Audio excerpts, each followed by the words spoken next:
Kinshasa dénonce le rapatriement de présumés FDLR jusqu'au Rwanda. Une manipulation dénoncée par l'armée congolaise. En République démocratique du Congo, RDC, une nouvelle polémique vient de s'installer au cœur des relations déjà tendues entre Kinshasa et Kigali. L'armée congolaise a vivement réagi et dénoncé ce qu'elle qualifie de manipulation après l'annonce du rapatriement de présumés membres des Forces démocratiques de libération du Rwanda, FDLR, depuis le territoire congolais vers le Rwanda.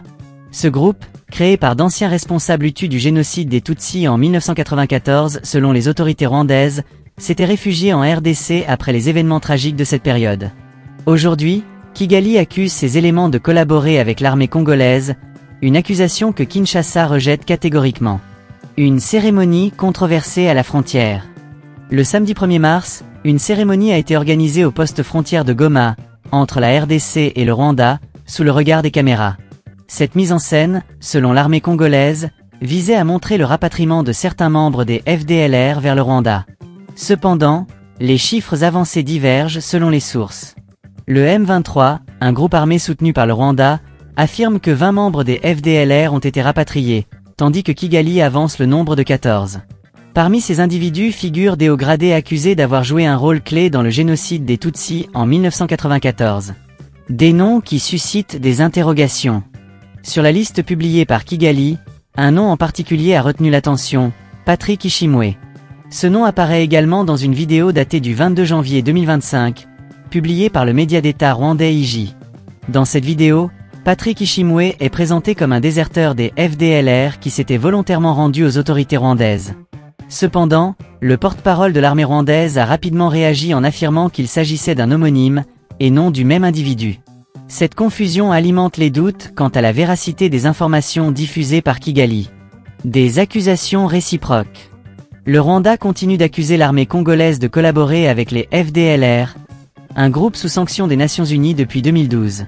Kigali affirme que malgré les pressions internationales, Kinshasa maintient des alliances avec des milices locales, dont les FDLR. De nombreux rapports indépendants, y compris ceux des experts de l'ONU, ont également pointé du doigt la collaboration entre l'armée congolaise et ses groupes armés. Cependant, Kinshasa rejette ces accusations et affirme avoir mené des opérations contre les FDLR sous la pression internationale et rwandaise. Un contexte régional complexe. La situation dans la région des Grands Lacs reste extrêmement complexe et volatile. Les FDLR, composés en grande partie d'anciens génocidaires rwandais, ont trouvé refuge en RDC après le génocide de 1994. Depuis lors, ils ont été impliqués dans de nombreux conflits armés et ont été accusés de commettre des atrocités contre les populations civiles. Le Rwanda, de son côté, n'a jamais cessé de réclamer leur rapatriement et leur jugement pour les crimes commis pendant le génocide. Les réactions internationales. La communauté internationale suit de près les développements dans cette région. Les Nations Unies ont appelé à plusieurs reprises à la désarmement et à la démobilisation des groupes armés opérant en RDC, y compris les FDLR. Cependant, les efforts en ce sens ont été entravés par les tensions persistantes entre la RDC et le Rwanda, ainsi que par les alliances complexes entre les différents groupes armés et les forces gouvernementales. L'impact sur les populations civiles. Les populations civiles de la région continuent de payer un lourd tribut à ces conflits armés. Les déplacements forcés, les violences sexuelles et les massacres sont monnaie courante dans les zones contrôlées par les groupes armés.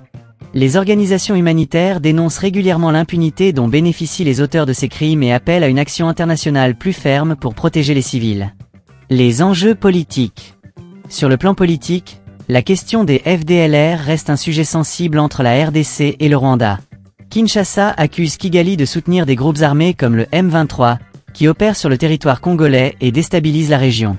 De son côté, le Rwanda accuse la RDC de protéger les FDLR et de ne pas faire assez pour les neutraliser. Ces accusations réciproques alimentent un climat de méfiance et de tension qui rend toute coopération régionale difficile. Les perspectives d'avenir. Malgré les défis, il existe des efforts pour trouver une solution durable à la crise dans la région des Grands Lacs.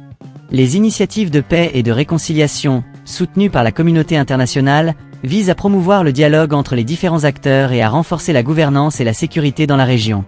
Cependant, ces efforts restent fragiles et dépendent largement de la volonté politique des parties concernées. Conclusion. Le rapatriement des présumés membres des FDLR vers le Rwanda, et les réactions qu'il a suscitées, illustrent une fois de plus la complexité des relations entre la RDC et le Rwanda. Alors que les accusations et les contre-accusations continuent de dominer le discours politique, les populations civiles de la région attendent toujours une paix durable et une justice pour les crimes commis. La communauté internationale a un rôle crucial à jouer pour soutenir ces efforts et pour s'assurer que les droits des victimes sont respectés et que les auteurs des crimes sont tenus responsables de leurs actes.